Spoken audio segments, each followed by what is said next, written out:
আসসালামু আলাইকুম রহমতুল্লাহি অবরকাতুহু। সম্মানিত দর্শক, দেশের সরকারি দল বিএনপি এবং বিরোধী দল জামাত, তাদের মধ্যে যে একটা মনস্তাত্ত্বিক যুদ্ধ চলছে এবং এই যুদ্ধ মন এবং মস্তিষ্ক দুটাকেই রীতিমতো বিষাক্ত করে তুলেছে। তা আমরা বুঝতে পারছি তাদের যে অঙ্গ সংগঠন ছাত্রদল এবং ছাত্র শিবিরের মধ্যে যে উত্তেজনা, সেই উত্তেজনার মাধ্যমে প্রধানমন্ত্রী তারেক রহমান এবং আমিরে জামাত জনাব শফিকুর রহমান, ডাক্তার শফিকুর রহমান, তারা দুজনই সংসদে যে আচরণ করছেন এটি মূলত ফরমাল। একজন আরেকজনের সঙ্গে ভাব বিনিময় করছেন, সালাম বিনিময় করছেন এবং মুখোমুখি কথা বলতে গিয়ে অথবা সংসদে ভাষণ দিতে গিয়ে তারা প্রাণান্ত চেষ্টা করছেন মূলত পারস্পরিক সৌহার্দ্যপূর্ণ একটি সম্পর্ক রক্ষা করার জন্য। কিন্তু তাদের এই যে ব্যবহার বা মন মানসিকতা, এটার সঙ্গে আসলে তাদের চিন্তার কতটুকু মিল আছে এটি নিয়ে দেশবাসী কিন্তু যথেষ্ট সন্দেহ রয়ে গেছে। এর কারণ হলো বিএনপি এবং জামাতের যারা শীর্ষ নেতৃবৃন্দ রয়েছেন তারা যে অভিযোগগুলো করছেন একে অপরের বিরুদ্ধে, সেই অভিযোগগুলো হলো ইলেকশন ইঞ্জিনিয়ারিং। এক পক্ষ অন্য পক্ষকে দায়ী করছেন যে বিএনপি ইলেকশন ইঞ্জিনিয়ারিং করে আসছে এবং লন্ডনে যে বৈঠক হয়েছে জনাব ডক্টর মোহাম্মদ ইউনূসের সঙ্গে, সেখানে মূলত ডক্টর মোহাম্মদ ইউনূসের মাস্টার প্ল্যান, আমেরিকার ডিপ স্টেটের গ্রিন সিগন্যাল, তারপর দিল্লির গ্রিন সিগন্যাল, এইগুলো সব একত্র করে আওয়ামী লীগের যে ভোট ব্যাংকগুলো রয়েছে সেগুলো আওয়ামী লীগের সভানেত্রী, দিল্লির অজিত দোভাল, এদের সকলের গ্রিন সিগন্যাল নিয়ে হিন্দু ভোট এবং আওয়ামী লীগের ভোট একচেটিয়াভাবে বিএনপিকে দেওয়া হয়েছে জিতিয়ে আনার জন্য। অর্থাৎ ভোটের মাঠে একটা ইঞ্জিনিয়ারিং হয়েছে, ফলাফল ঘোষণার ক্ষেত্রে ইঞ্জিনিয়ারিং হয়েছে বলে মানে সন্দেহ করা হয়, আরও অনেক কিছু। অন্যদিকে সরকারি দল বলার চেষ্টা করছে যে নর্মালি এরা তো আসলে 10-12টা বেশি সিট পাওয়ার কথা না, জামাতের যারা লোকজন রয়েছে কে পাবে, এরাও আসলে ইঞ্জিনিয়ারিং করে এসেছে। এবং এই সকল যে পারস্পরিক বিদ্বেষ, এই বিদ্বেষের মধ্যে অনেক কিছুতেই রীতিমতো ঘৃণা ছড়িয়ে পড়ছে এবং সেটা আমরা দেখতে পাচ্ছি বিভিন্ন নির্বাচনী এলাকাতে। বিশেষ করে একজন সংসদ সদস্য, তিনি বেদমভাবে মার খেয়েছেন, তার গাড়ি ভাঙচুর করা হয়েছে এবং তিনি সংসদে এসে প্রাণের মানে যাকে বলা হয় জীবনের নিরাপত্তা তিনি চেয়েছেন এবং তিনি বলেছেন যে তিনি যে দৌড়ে মসজিদের ভিতরে না পালাতেন তাহলে হয়তো তাকে মেরেই ফেলা হতো। একজন সংসদ সদস্য জামাতের। এই যে এমপিদের গায়ে হাত তোলার অভ্যাস শুরু হলো, এটা আমাদের দেশে কিন্তু আগে হয়নি। আগে এমপিদের যতটা লাঞ্ছনা গঞ্জনা, এটারও সাধারণত অভ্যন্তরীণ যে দ্বন্দ্ব সংঘাত, এই কারণেই হতো। কিন্তু এইবার দেখা গেল যে প্রতিপক্ষ সরাসরি এমপিকে আক্রমণ করছে। তাহলে যারা মন্ত্রী আছেন, এমনকি প্রধানমন্ত্রী আছেন, তারাও আগামীতে মানসম্মান নিয়ে সমাজে চলতে পারবেন, ওই জিনিসটি নষ্ট হয়ে গেছে এবং এটা ইউনূস জমানার একটা ধারাবাহিকতা। ডক্টর মোহাম্মদ ইউনূস ক্ষমতায় আসার পর যে মব, সেই মবতন্ত্রে কে ঢাকা বিশ্ববিদ্যালয়ের ভাইস চ্যান্সেলর, কে শিক্ষামন্ত্রী, কে শিক্ষা উপদেষ্টা, কে আইন উপদেষ্টা, ডাজ নট ম্যাটার, কে পুলিশের আইজি, কে সেনাবাহিনী প্রধান, does not matter. Awami League জমানাতে কে প্রধানমন্ত্রী, কে কোন মন্ত্রী ছিল, ব্যাপার নয়। সবাইকে ডিম মারো, লাথি মারো, হ্যান্ডকাপ পরো আর পিঠমোড়া করে বেঁধে তাদেরকে প্রিজন ভ্যানে করে আনো আর প্রিজন ভ্যান থেকে নামাও এবং সবাইকে হেলমেট পরে সেই কোর্ট কাছারিতে হাজির করো। এই যে একটা নির্মমতা, রাজনীতিবিদদেরকে ছোট করার, হেয় করার যে একটা প্রবণতা, এই প্রবণতা কিন্তু এখনো থেমে থাকেনি, বরং এগুলো আরও বেড়ে গেছে। সরকারের যে হানিমুন পিরিয়ড, সেই হানিমুন পিরিয়ডে ৬ মাস হিসেবে ধরে নেওয়া হয়েছিল যে ৬ মাস সরকারের হানিমুন পিরিয়ড যাবে। কিন্তু ২ মাসের মাথাতেই সরকারের ভিতরে এক ধরনের আতঙ্ক তৈরি হয়ে গেছে। আর বিরোধী দল যারা আছে তারা কোনো অবস্থাতেই ৬ মাস পর্যন্ত তারা অপেক্ষা করতে পারছে না। তারা পারে তো আজকেই সরকারকে টেনে হেঁচড়ে নামায়। আর এর সঙ্গে আওয়ামী লীগ বা তাদের সহযোগী যে সকল দল, নেতাকর্মী, দেশি বিদেশি চক্র, তারা তো একেবারে ওত পেতে বসে আছে যে কখন বিএনপি ফাঁদে পড়বে, কখন জামাতে ফাঁদে পড়বে। তারা আসলে এখানে যে তৃতীয় যে শক্তিটি আওয়ামী লীগের নেতৃত্বে, তৃতীয় শক্তিটি ফাঁদ পেতে বসে আছে।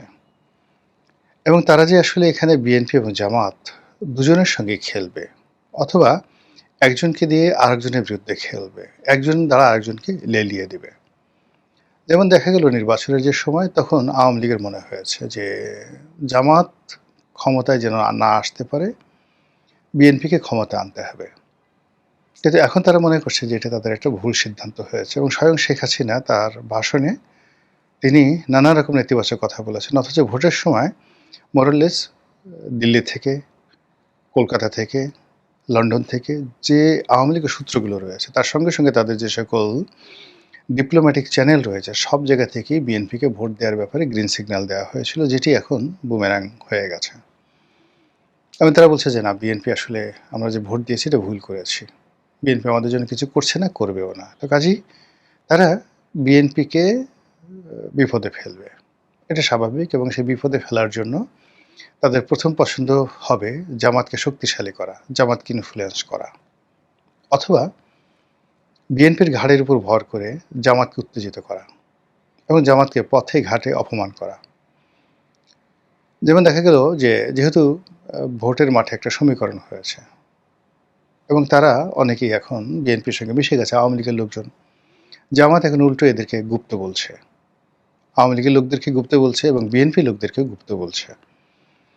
এবং এটা নিয়ে যখন বাহাস চলছে, তখন এই বাহাসের একটা ক্ষেত্রে দেখা গেল যে জামাতের কোনো শীর্ষ একজন নেতাকে এখানে আক্রমণ করা হলো, পিছনে ইন্ধন দিল আওয়ামী লীগের লোকজন, সামনে ফেজে চলে আসলো, একটা সাজানো নাটক হয়ে গেল। এবং সেখানে দেখা গেল যে বিএনপি যারা নেতাকর্মী, তারা সেই ফাঁদে পা দিয়ে একটা অকারেন্স ঘটিয়ে ফেলল। এবং এটা নিয়ে যখন একটার পর একটা অকারেন্স ঘটতে থাকবে, ঘটতে থাকার পর জামাতের যে রেজিমেন্টাল ফোর্স, শিবিরের যে রেজিমেন্টাল ফোর্স, তাদের অর্থ আছে এবং গত 18 মাসে বা ইউনূস সাহেবের জমানাতে তারা যে শক্তিমত্তা অর্জন করেছে, আত্মবিশ্বাস অর্জন করেছে, রাষ্ট্র পরিচালনার কৌশলগুলো রপ্ত করেছে, এবং তারা তাদের যে বিভিন্ন লোকজন প্রশাসনের অতি গুরুত্বপূর্ণ জায়গাগুলোতে যেভাবে তারা সেট আপ করে ফেলেছে, এবং রাজনৈতিক সমীকরণে তারা অনেক মানুষকে, দেশি এবং বিদেশি অনেক পক্ষকে নিজেদের কাছাকাছি আনতে পেরেছে। সাহিত্যিক, সাংবাদিক থেকে শুরু করে অন্য যে সকল মানুষ কখনো জামাতের দিকে ফিরে তাকাতেন না, তারাও এখন জামাতের সঙ্গে একই মঞ্চে তারা বসেন। তো এই যে অবস্থা চলতেছে, সেই অবস্থা দিয়ে তারা সহজে ছাড়বেন না, এবং এটা বিএনপি জানে। যদি জিজ্ঞাসা করা হয় যে জামাতের যে প্রস্তুতি ছিল শেখ হাসিনার বিরুদ্ধে লড়াই করার, সশস্ত্র সংগ্রাম করার, সেখানে তো বিএনপির আসলে এরকম সশস্ত্র সংগ্রাম করার, অগণতান্ত্রিক কোনো কাজ করার, গোপনে কোনো কাজ করার, গেরিলা যুদ্ধ করার এরকম কোনো অভিজ্ঞতাই তাদের ছিল না। তারা রাজপথে নিয়মতান্ত্রিক আন্দোলন করবে, লড়াই করবে, বড় বড় কথা বলবে, পার্লামেন্টে বড় বড় কথা বলে মন্ত্রিত্ব করবে, এটাকেই মনে করে রাজনীতির লক্ষ্য এবং উদ্দেশ্য। কিন্তু জামাত তাদের যে লাইন আপ, সেই লাইন আপে জেহাদ করা, সেই লাইন আপে বিপ্লব করা, সেই লাইন আপে খেলাফত প্রতিষ্ঠা করা, সেই লাইন আপে আরও অনেক কিছু করার যে অ্যাম্বিশন, অভিজ্ঞতা, কানেক্টিভিটি, এবং তাদের সামনে অনেকগুলো বাস্তব অভিজ্ঞতা রয়েছে, বাস্তব উদাহরণ রয়েছে। সিরিয়াতে যা হয়েছে, লেবাননে যা হচ্ছে, মিশরে যা হয়েছে বা হচ্ছে, কুর্দিদের মধ্যে যা হচ্ছে, আফগানিস্তানে, ওয়াজিরিস্তানে, পাকিস্তানের বেলুচিস্তানে যা কিছু হচ্ছে, এই সবগুলোই জামাত গভীরভাবে পর্যবেক্ষণ করে, এবং জামাতের যারা কর্মী সমর্থক, তারা এই সমস্ত ব্যাপারে একেবারে রীতিমতো PhD degree holder, they know everything. তো সেই দিক থেকে তাদের যে রেজিমেন্টাল ফোর্স এর সঙ্গে যদি আগ্নেয়াস্ত্র যুক্ত হয়ে যায়, এর সঙ্গে যদি বিদেশি প্রযুক্তি যুক্ত হয়ে যায়, এক্সপার্টিস যুক্ত হয়ে যায়, এখানে অনেক কিছুই হতে পারে এবং এই কারণে মির্জা ফখরুল ইসলাম আলমগীর অতি সম্প্রতি বলেছেন জামাতকে রাজনৈতিকভাবে নির্মূল করতে হবে। তিনি খুব কৌশলে কথাটা বলেছেন। কিন্তু রাজনৈতিকভাবে করেন বা প্রশাসনিক ক্ষমতা ব্যবহার করে করেন, এটা কোনো অবস্থাতেই মানে জামাতের জন্য সুখকর হবে না। জামাত আবার এটার অনেক উত্তর দিয়েছে। উত্তর দিয়েছিল জামাত সেটা বুঝতে পারছে যে আমাদেরকে রাজনৈতিকভাবে কিভাবে মোকাবেলা করবে। বিএনপির যে রাজনীতি আর জামাতের রাজনীতি তো আলাদা। জামাতের রাজনীতি যারা মোকাবেলা করতে পারবে তারা চরমোনাই হতে হবে, আট্টশিল্পীর মোস্তফা আমির ফয়সাল হতে হবে, কিংবা ধরুন জামাতকে মোকাবেলা করার জন্য সেই মাইজভান্ডারী নজিবুল হক মাইজভান্ডারী তাকে যেভাবে শেখ হাসিনা সামনে নিয়ে এসেছিলেন, জামাতকে মোকাবেলা করার জন্য ইনকিলাব, মাওলানা মান্নান, জমিয়তুল মুদাসসিরিনের যে একটা বিশাল 2 লক্ষ 2.5 লক্ষ মাদ্রাসার শিক্ষক আছে, তাদেরকে যেভাবে প্রেসিডেন্ট জিয়াউর রহমান কাছে টেনে নিয়েছিলেন, প্রমোট করেছিলেন, টাকা দিয়েছিলেন, ফলে কি হতো জামাতকে তারা রাজনৈতিকভাবে মোকাবেলা করতে পেরেছিলেন। বিএনপির সেই আদি জামানাতে মানে জিয়াউর রহমান সাহেবের জামানাতে এবং আওয়ামী লীগের জামানাতে জামাতকে রাজনৈতিকভাবে মোকাবেলা করা গেছে। জামাত 2টা আরবি বললে ওরা 4টা আরবি বলতো, 3টা হাদিস বললে ওরা 6টা হাদিস বলতো, ওরা 4টা বেহেশতের টিকিটের কথা বললে ওরা 400 বেহেশতের টিকিট এনে হাজির করত। এখন এই যে পক্ষগুলো সেই পক্ষগুলোর মধ্যে ধরুন হেফাজত ইসলাম, তাদের মধ্যে কয়টা গ্রুপ আছে, কওমি লাইনে কয়টা গ্রুপ আছে, তাবলিগে কয়টা গ্রুপ আছে, এবং এইদের সবার সঙ্গে পলিটিক্যালি যে মোটিভেট করে এদের পুরো শক্তিটাকে জামাতের বিরুদ্ধে ব্যবহার করে জামাতকে রাজনৈতিকভাবে নির্মূল করবে, এইরকম লোক বিএনপিতে একজনও নেই, নট এ সিঙ্গেল ওয়ান। তাহলে কি করতে হবে? সেটা হলো রাষ্ট্রীয় ক্ষমতা ব্যবহার করতে হবে তাদের বিরুদ্ধে, মামলা মোকদ্দমা হামলা। এই জন্য জামাত খুবই স্পষ্টভাবে বলছে যে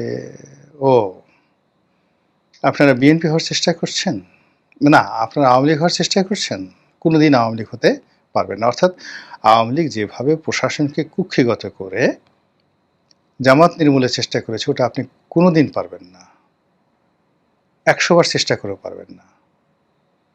এর কারণটা হলো আওয়ামী লীগের যে একছত্র আধিপত্য ছিল সব জায়গাতে, সেই আধিপত্যটা বিএনপি প্রতিষ্ঠা করতে পারবে না। এখানে আওয়ামী লীগের লোক আছে, বিএনপির লোক আছে এবং জামাতের লোক আছে, এবং টিল নাও আজকের দিন পর্যন্ত প্রশাসনের যে গুরুত্বপূর্ণ জায়গাগুলো এখন পর্যন্ত একেবারে একটা ইউরো থেকে শুরু করে সচিবালয়ের সচিব পর্যন্ত টিল নাও জামাত বেটার পজিশনে, দ্বিতীয় পজিশনে আওয়ামী লীগ, থার্ড পজিশনে বিএনপি। তো কাজেই যদি কঠোর হওয়ার নির্দেশ দেওয়া হয় জামাতের বিরুদ্ধে, এটা ল্যাপস হয়ে যাবে এবং এখানে আওয়ামী লীগের লোক খেলবে, অন্যান্য যারা লোক আছে তারা সবাই খেলবে। ফলে এই যে রাজনৈতিকভাবে জামাতকে নির্মূল করার যে পরিকল্পনা, এটা জামাত মনে করছে এটা বাস্তব হবে না। বরং জামাত যেটা চেষ্টা করছে যে ঠিক আছে, তাদেরকে বলতেছে জামাতের যারা লোকজন আছে খুব অকথ্য এবং অশ্রাব্য ভাষায় তারা বিএনপিকে আক্রমণ করছে। কেউ বলছে আপনারা কীভাবে পালাবেন, পালানোর জন্য আপনাদের তো কোনো রাস্তা নেই। কেউ বলছে আপনি গুপ্ত, তারেক রহমান সাহেবকে উদ্দেশ্য করে সরাসরি বলছে যে আপনি তো লন্ডনে গুপ্ত ছিলেন, গুপ্ত অবস্থায় ছিলেন। তাও জামাতের চতুর্থ পঞ্চম সারি যারা নেতৃবৃন্দ রয়েছেন তারা সে সকল কথাবার্তা বলছেন।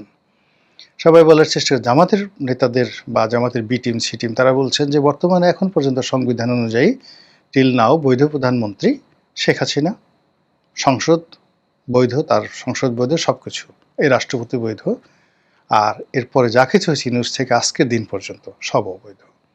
কল্পনা করতে পারেন যে কিভাবে রাজনীতি ক্রমশ জটিল থেকে জটিলতর হয়ে যাচ্ছে। আর এই সকল কথা কিন্তু মানুষের মনের মধ্যে নানা প্রশ্ন তৈরি করছে, অস্থিরতা তৈরি করছে, উদ্বেগ তৈরি করছে, উৎকণ্ঠা তৈরি করছে। কিন্তু তার অ্যাগেনস্টে সরকারের পক্ষ থেকে যে একটা ন্যারেটিভ তৈরি করবে বা এই কথাগুলোর যে উত্তর দেবে, শিশির মনির যা বলছে, ব্যারিস্টার ফুয়াদ যা বলছে, কিংবা ব্যারিস্টার শাহরিয়ার যা বলছে, এই কথাগুলোকে তারা মনে করছে বিএনপি যারা লোকজন যে এগুলোর উত্তর দেওয়ার দরকার নেই। কিন্তু এগুলো তারা যাই সামনে আনছেন, এগুলো সবই কিন্তু ইথারে থেকে যাচ্ছে। It's a many, many dot. ধরুন আমরা যারা কথা বলেছি শেখ হাসিনার বিরুদ্ধে ২০১৪ সনে, তারা এই জিনিসগুলো মনে করছে আরে কি রনি কি বলছে না বলছে, কিন্তু সেই জিনিসগুলি ২০২৪ সনে এসে অক্ষরে অক্ষরে বাস্তবায়িত হয়ে গেছে। ডক্টর মোহাম্মদ ইউনূসের বিরুদ্ধে আমরা যে সকল কথাবার্তা বলেছি ২০২৪ সনের আগস্ট মাসের ধরেন ১০ তারিখে ১২ তারিখে, তো সেই কথাগুলি দেখা গেল ২০২৫ সনে এসে আগস্ট মাসে ১ বছরের মাথায় সেগুলো ফলতে শুরু করেছে। ফলে এখন বিএনপি সম্পর্কে যে সকল নেতিবাচক কথাবার্তা জামাতের একেবারে তৃতীয় সারি চতুর্থ সারি নেতৃবৃন্দ, ইয়াং নেতৃবৃন্দ বলছেন, এটাকে বিএনপি যারা ক্ষমতাধর লোকজন তারা ইগনোর করছেন, কিন্তু নট লাইক দ্যাট। এগুলোকে মোকাবেলা করতে হবে এবং এর বিপরীতে রাজনৈতিক ন্যারেটিভ বিএনপির থাকতে হবে। কিন্তু এখন একজন ফুয়াদের কথা রেসপন্ড করার জন্য, যেমন ধরুন আজিজুল বারী হেলাল আছেন, অ্যাটর্নি জেনারেল ব্যারিস্টার কাজল আছেন, তারপর আইনাঙ্গনে অন্যান্য যারা আছেন, এমনকি ফারজানা পুতুল আছেন যিনি মন্ত্রী, ইয়াং যে সকল নেতৃবৃন্দ রয়েছেন যাদের ব্যারিস্টারি ডিগ্রি আছে, এই যে নতুন এমপি হলেন শাকিলা ফারজানা, তিনি আছেন, আরও অনেকে আছেন। তো তারা এই কথাগুলোর জবাব দিতে পারেন, কাউন্টার কথাগুলো বলতে পারেন, এবং এগুলো হয় কি তখন মানুষ বিচার করবে, বিশ্লেষণ করবে। কিন্তু পুরো বিষয়টা হলো যে জামাত যে সকল কথাবার্তাগুলো বলছেন তাদের নেতৃবৃন্দের মাধ্যমে যে ন্যারেটিভগুলো তৈরি করে ফেলছে, সেইগুলোর বিপরীতে বিএনপি এখন পর্যন্ত টু শব্দই করেননি। ফলে যখন সত্যিকার অর্থে ঘন্টা বেজে যাবে তখন কিন্তু আর কিছু করার থাকবে না।